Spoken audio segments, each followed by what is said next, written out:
नमस्कार, आप सभी का बहुत बहुत स्वागत है। दोस्तों, आप देख सकते हैं कि यहाँ पर ढेर सारे मार्बल रखे हुए हैं। तो इस वीडियो में हम आपको एक बहुत ही इंपॉर्टेंट चीज़ सिखाने वाले हैं कि किस तरीके से मार्बल को मापकर मार्बल का पेमेंट किया जाता है। जैसे आप देख सकते हैं कि मार्केट में कुछ इस तरीके से पहाड़ जैसे मार्बल आते हैं।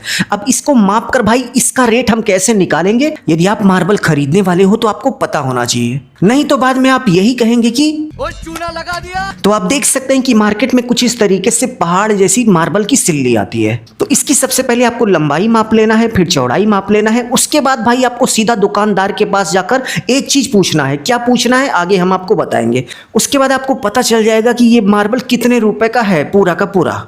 तो सबसे पहले आपके पास होना चाहिए एक टेप, और टेप लेने के बाद मार्बल की लेंथ यानी कि लंबाई की डायरेक्शन में आपको टेप लगा देना है। लगाने के बाद आप देख सकते हैं कि इसकी लंबाई को हमने माप लिया। लंबाई मापने के बाद चलिए हम इसकी लंबाई को कहीं पर लिख लेते हैं।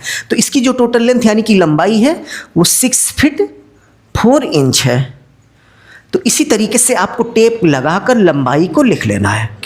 तो मार्बल की लेंथ यानी कि लंबाई को मापने के बाद अगले स्टेप में आपको इसकी ब्रेथ यानी कि चौड़ाई को मापना है। तो आप देख सकते हैं कि यहाँ पर हमने चौड़ाई की डायरेक्शन में टेप लगा दिया है। अब चलिए देखते हैं कि इसकी टोटल चौड़ाई कितनी है। तो इसकी जो टोटल चौड़ाई है वो 3 फीट 7 इंच है। तो चलिए हम यहाँ पर लिख लेते हैं कि मार्बल की जो चौड़ाई है वो 3 फीट 7 इंच है। तो मार्बल की लेंथ और ब्रेथ यानी कि लंबाई चौड़ाई मापने के बाद नेक्स्ट स्टेप में जितनी भी इंच की वैल्यू है इसको आपको फीट में कन्वर्ट कर लेना है। जैसे ये 4 इंच है, ये 7 इंच है, इसको आपको फीट में कन्वर्ट कर लेना है। तो किसी भी इंच की वैल्यू को फीट में कन्वर्ट करने का एक सिंपल सा फॉर्मूला होता है, बहुत ही ज़्यादा सिंपल सा। कोई भी एक बच्चा भी भाई इंच की वैल्यू को फीट में कन्वर्ट कर दे। तो सिंपली आपको करना क्या है कि किसी भी इंच की वैल्यू में आपको 12 से भाग दे देना है, यानी कि डिवाइड कर देना है। क्योंकि एक फीट में 12 इंच होते हैं, इसलिए हम 12 से डिवाइड कर रहे हैं। तो ये 4 इंच है, इसको हमें फीट में कन्वर्ट करना है। 4 डिवाइड बाई 12 कर देंगे तो आप देख सकते हैं कि 4 इंच में 0.33 फीट होते हैं। तो हम इस 6 फीट 4 इंच को कुछ इस तरीके से 6.33 लिख सकते हैं। इसी तरीके से इस 7 इंच को हमें फीट में कन्वर्ट करना है। तो सिंपली हम 7 लिखेंगे, डिवाइड बाई 12 कर देंगे। करने के बाद आप देख सकते हैं कि 7 इंच में 0.5833 फीट होते हैं। तो इस 3 फीट 7 इंच को हम कुछ इस तरीके से 3.58 लिख सकते हैं। तो इसी तरीके से सभी इंच की वैल्यू को आपको फीट में कन्वर्ट कर लेना है। फीट में कन्वर्ट करने के बाद नेक्स्ट स्टेप में आपको एरिया निकालना है। तो एरिया निकालने का एक फॉर्मूला होता है लेंथ इंटू ब्रेथ। तो यहां पर आप देख सकते हैं कि मार्बल की जो लेंथ है वो 6.33 फीट है इंटू ब्रेथ यानी कि मार्बल की ब्रेथ। तो आप देख सकते हैं कि यहां पर मार्बल की जो चौड़ाई है वो 3.58 फीट है। तो इन दोनों का गुणा कर लेंगे तो हमें पता चल जाएगा कि इस मार्बल का टोटल एरिया यानी कि क्षेत्रफल कितना हुआ।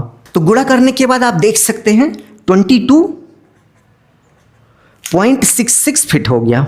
तो इसी तरीके से आप मार्बल का एरिया निकाल लेंगे।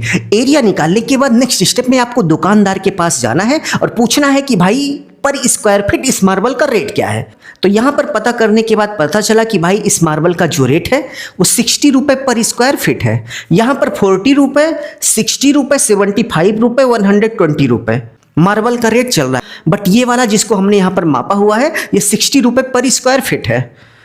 तो रेट पता होने के बाद नेक्स्ट स्टेप में आपको टोटल कॉस्ट यानी कि टोटल खर्च निकालना है कि इस मार्बल का टोटल कितना पैसा हो गया। तो टोटल कॉस्ट निकालने का एक फॉर्मूला होता है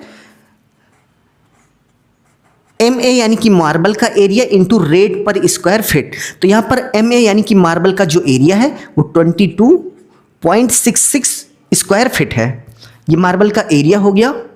मार्बल का एरिया निकालने के बाद नेक्स्ट स्टेप में रेट पता होना चाहिए। तो यहाँ पर जो रेट है वो 60 रुपए पर स्क्वायर फीट है। तो इन दोनों का गुणा कर लेंगे तो हमें पता चल जाएगा कि भाई इस मार्बल का टोटल कितना पैसा हो गया। तो चलिए गुणा करके देखते हैं कि इस मार्बल का टोटल कितना रुपए हुआ। तो गुणा करने के बाद आप देख सकते हैं कि टोटल 1359 यानी कि 1359 रुपए हो गया। तो इसी मेथड को फॉलो करते हुए आप किसी भी मार्बल का टोटल कितना पैसा हुआ आसानी से निकाल सकते हैं। अब भाई इस वीडियो के लिए एक लाइक तो बनता है, और यदि आप नए हैं तो प्लीज़ फॉलो कर दीजिए जिससे हम आगे भी मिलते रहें। अपना ख्याल रखिए और अपने मम्मी पापा का अपने से भी ज़्यादा ख्याल रखिए। इसी भाव के साथ आप सभी से विदा लेते हैं। धन्यवाद।